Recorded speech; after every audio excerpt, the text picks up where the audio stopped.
Calaroga Shark Media.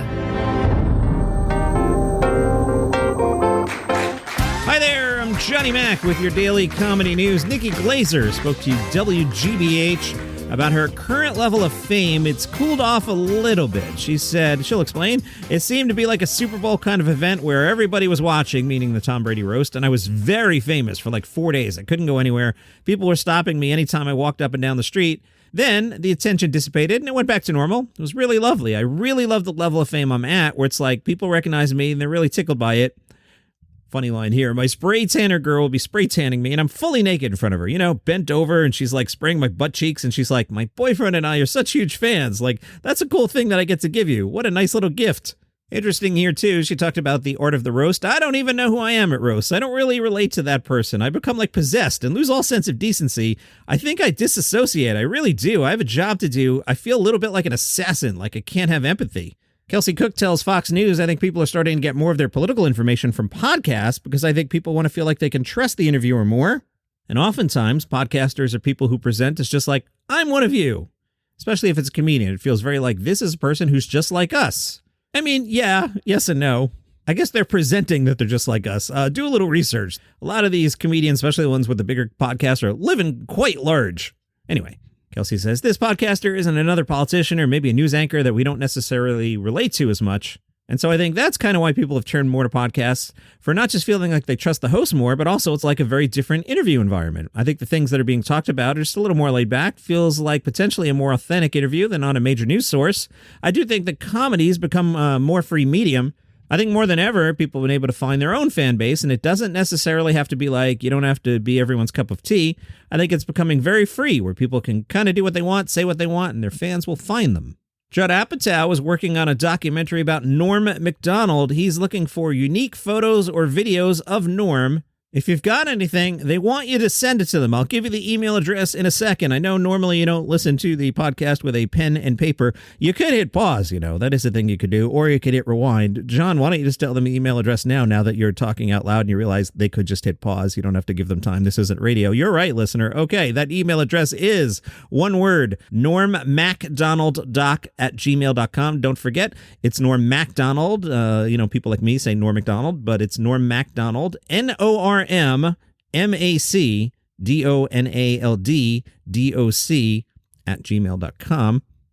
Apatow on Instagram said, we need your photos and videos of Norm Macdonald for a documentary we're creating for Netflix. So if you happen to have anything you think might be helpful, please email us at normmacdonalddoc@gmail.com. Or just tell us your favorite Norm moments. That's a lot of fun. John Lovitz told Fox Business he likes what Doge is up to, not the coin, the government thing Elon's doing.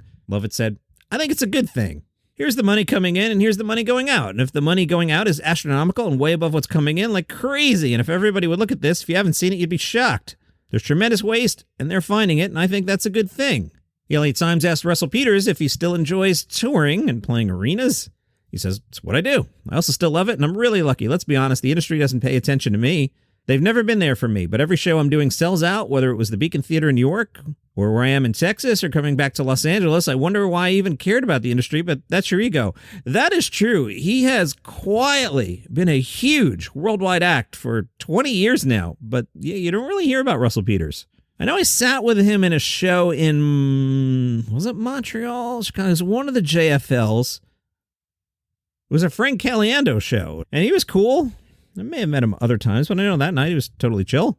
Anyway, the LA Times asked Russell, has his work evolved over the years, and he would redo any jokes he once told. He said, I'd probably articulate them better and choose different angles. When you start off, you take the obvious road. Then you need to start finding alternate routes. You become your own ways, determining, do I want to go this way or that way to get here? You figure out what wording makes this joke concise, how to economize with words instead of over-talking like I'm doing right now. And I don't focus as much now on my parents and their immigrant culture clash, because as you get older and life happens, you start getting other things to deal with. When I was younger, I had no other life experience other than dealing with racism and different cultures and all that stuff. And then you get married a couple times and you have a couple kids and your views on everything start to change. You also develop an ability to get more honest about who you are and be more vulnerable on stage and take more chances. Years ago, I said I'd never touch on religion or politics, but I have some religion and politics in my act now because it needs to be spoken about now. Everybody wants to be vocal about their beliefs, and everybody wants to be right, but nobody's right. With religion, they're all wrong. All your imaginary friends are wrong.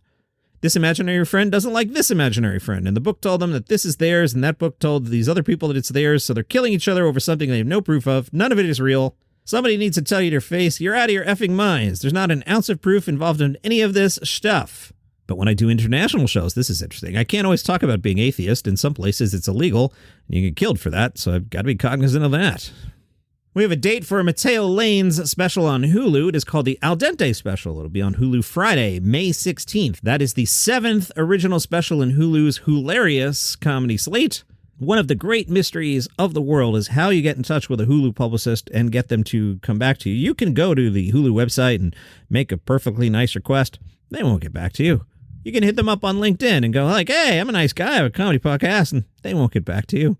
So occasionally you see something in the news and you report on it and help Hulu promote hilarious. Anyway, we're told Matteo Lane's comedy is like catching up with your old friend at brunch. In his latest special, he shares a glimpse into his travels, unique family background, and friendships. He also has a comedy cookbook coming out on April 1st, that one titled Your Pasta Sucks. Your Pasta Sucks features recipes rooted in serious pasta knowledge, but presented with his signature snarky and sassy wit. IndieWire caught up with Seth Green, Robot Chicken turning 20. Seth said, we didn't set out to make a show, and especially weren't intending to make a show that was going to last a long time.